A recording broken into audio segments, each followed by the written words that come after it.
مامۆستا دەمەوێت بێمە سەر تەورێکی تر چەند پرسیارەکەی لەسەر لایەنە ئیسلامیەکانی کوردستان دوای ئازادبوونت لە زیندان با بڵێن ڕەخنەکانت کەمتر کردوتەوە وەک هەست دەکرێت ڕەخنەکانت کەمتر کردوتەوە لەسەر لایەنە ئیسلامیەکان ئایا ئەوە گۆڕانکاریە لە فکری تۆ لە بەرامبەر لایەنە ئیسلامیەکان؟ نا گۆڕانکاری نییە لە فکر و ئەوانش هەر مستەحەقی ڕەخنەکانن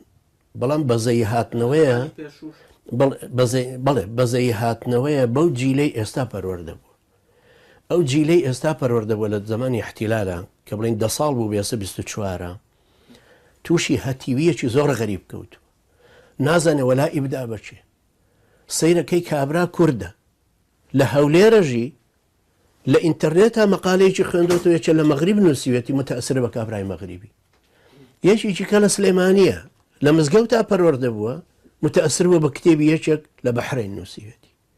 ئاخرەمە ئەگەر هەستی هەبێ مەرجعیەتێکی ئیسلامی لە کوردستانە هەیە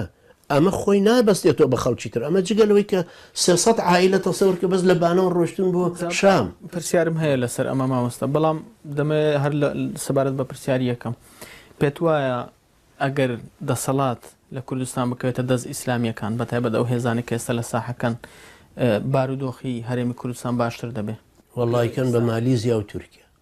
ئەیکەن بە مالیزیا و تورکیا بەڵام جەنابەت پرسیارەکەت دقیق بوو ئەڵێ ئەگەر دەسەڵات بکەوێتە بەردەستیان یەکەم ئەمە خەیاڵی ئاوا ناکەوێتە بەردەستیان خەڵک بە خوێن دەسەڵاتی گرتووەکو بە حسێکان هەڵ بە خوێن هاتین بە خوێنە ڕۆین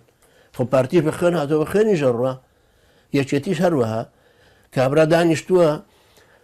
زەلامێکی لەسەر دار نەکەوتۆتە خوارۆ لە پێش نەوەتوویەکە ئێستا پەرلەمانیشی گرتووە ڕئیس پەرلەمانیشی